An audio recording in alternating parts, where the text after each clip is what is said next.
Assalamualaikum warahmatullahi wabarakatuh. Kami dari kelompok 8. Di sini kami akan melakukan eksperimen mengenai sifat-sifat cahaya. Di antaranya yaitu cahaya merambat lurus, cahaya dipantulkan, cahaya dibiaskan, cahaya diuraikan. Jangan lupa simak videonya. Dadah. Sebelum mulai ke eksperimennya, sebelumnya perkenalkan dulu dari kelompok kami, yaitu yang pertama, saya Restudio Istiotami dengan NIM 220210102083 dan rekan saya Badria dengan NIM 2202110102086 dan rekan saya Livia Miningrum dengan NIM 220210102082 dan rekan saya Fadian Nurul dengan NIM 220210102060. Selamat menyaksikan videonya.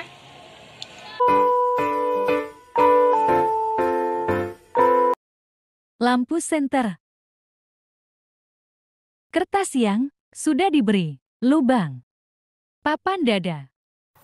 Letakkan kertas yang telah diberi lubang di depan papan dada, kemudian nyalakan senter dan arahkan pada lubang tersebut. Maka kita akan melihat cahaya pada papan dada. Hal ini membuktikan bahwa cahaya dapat merambat lurus. Cahaya adalah energi berupa gelombang elektromagnetik kasat mata yang memiliki panjang gelombang berkisar 380 hingga 750 nanometer. Dalam dunia fisika, ini juga disebut sebagai radiasi elektromagnetik.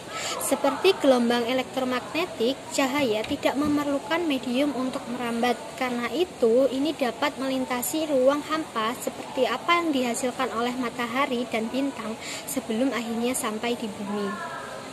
Cahaya juga bersifat dapat merambat lurus. Sifat ini dapat terlihat saat senter disorotkan ke depan, maka cahaya senter akan merambat lurus sesuai arah yang dituju.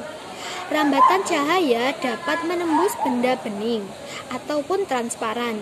Hal ini dikarenakan cahaya yang merambat lurus akan terjadi jika melewati satu medium perantara. Contoh sederhananya yaitu ketika menyalakan senter ke depan, maka cahaya akan merambat lurus sesuai dengan arah yang diinginkan. Contoh lain peristiwa. Cahaya merambat lurus. Cahaya merambat lurus. Kita dapat melakukan percobaan ini ya. Lakukan percobaan menggunakan 3 karton yang dilubangi dan diletakkan sejajar seperti contoh ini.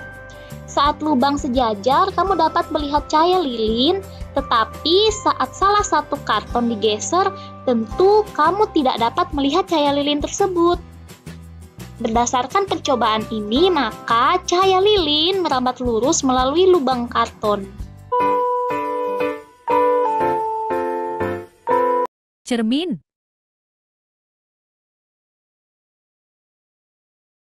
Lampu senter.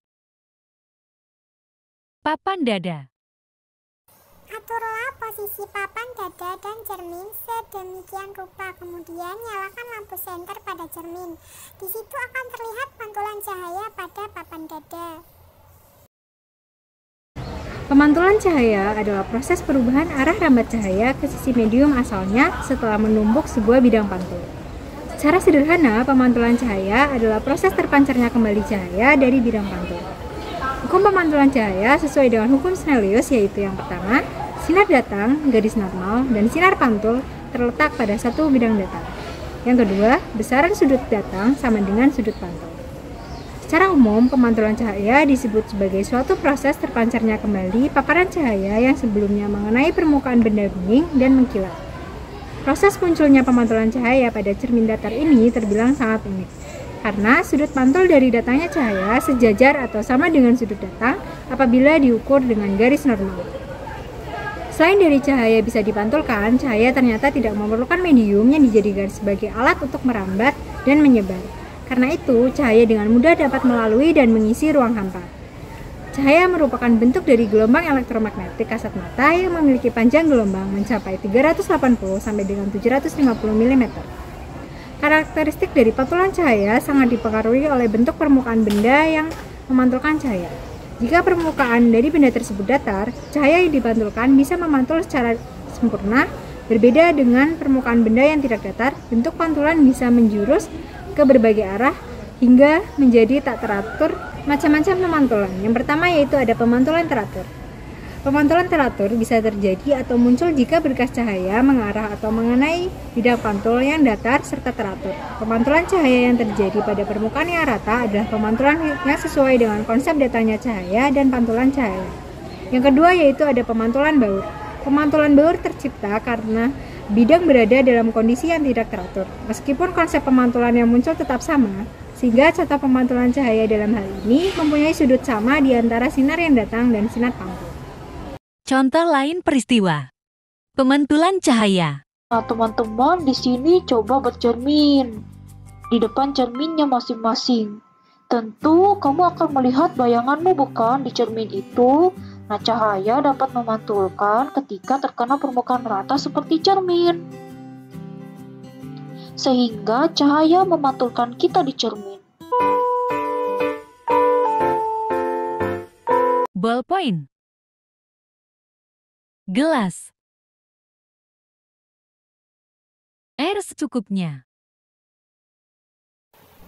Letakkan pulpen pada gelas, kemudian tuangkan air ke dalam gelas secukupnya. Akan terlihat batang pulpen tampak bengkok atau patah.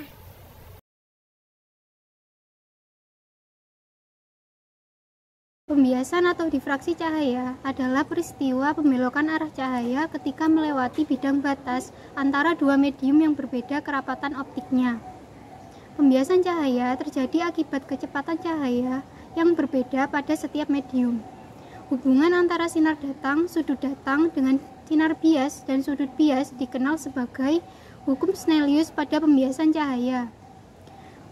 Bunyi hukum tersebut adalah sinar datang, garis normal, dan sinar bias terletak dalam satu bidang datar.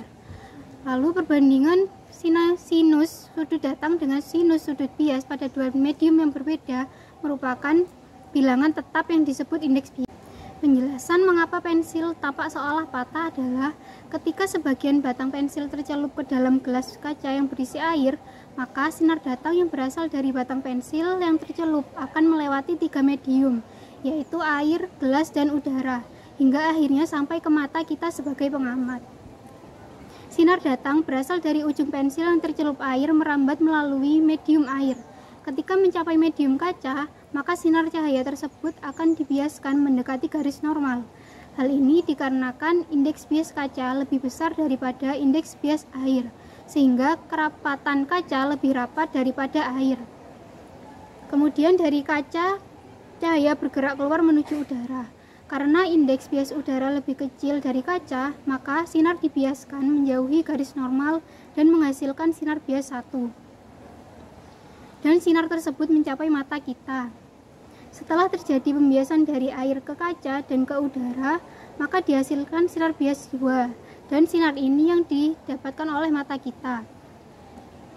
Kemudian perpanjangan sinar bias 1 dan sinar bias 2 akan berpotongan di satu titik. Nah, di titik tersebut akan terbentuk bayangan semu dari batang pensil yang tercelup air. Bayangan semu inilah yang dilihat oleh mata kita. Karena bayangan ini tidak tepat atau sedikit bergeser dari posisi benda aslinya, maka mata kita menangkap seolah-olah batang pensil yang tercelup air tersebut menjadi patah.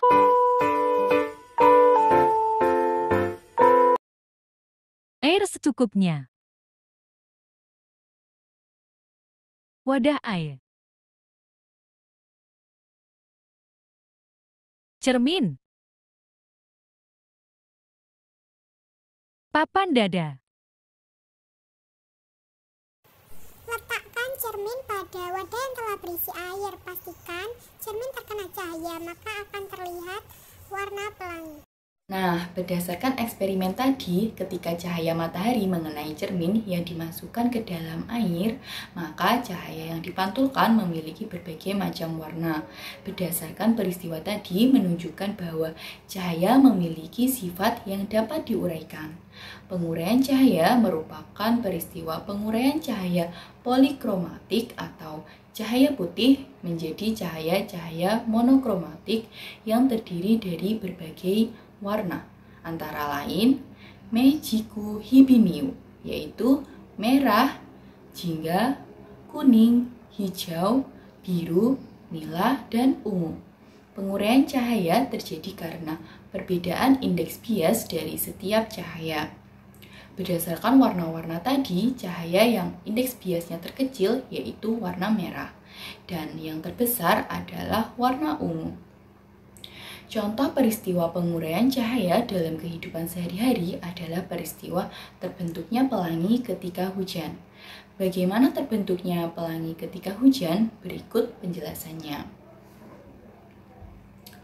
Proses pelangi terbentuk dimulai saat cahaya putih dari matahari mengenai tetesan-tetesan air yang bersifat seperti prisma transparan.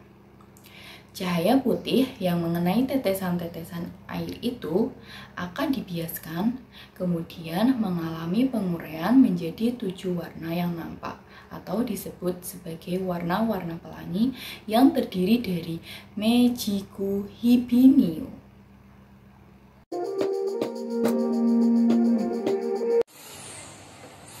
Sekian eksperimen dari kelompok kami, semoga ilmunya bermanfaat. Jangan lupa like, Komen, Share dan subscribe. Sekian, wassalamualaikum warahmatullahi wabarakatuh. Dadah.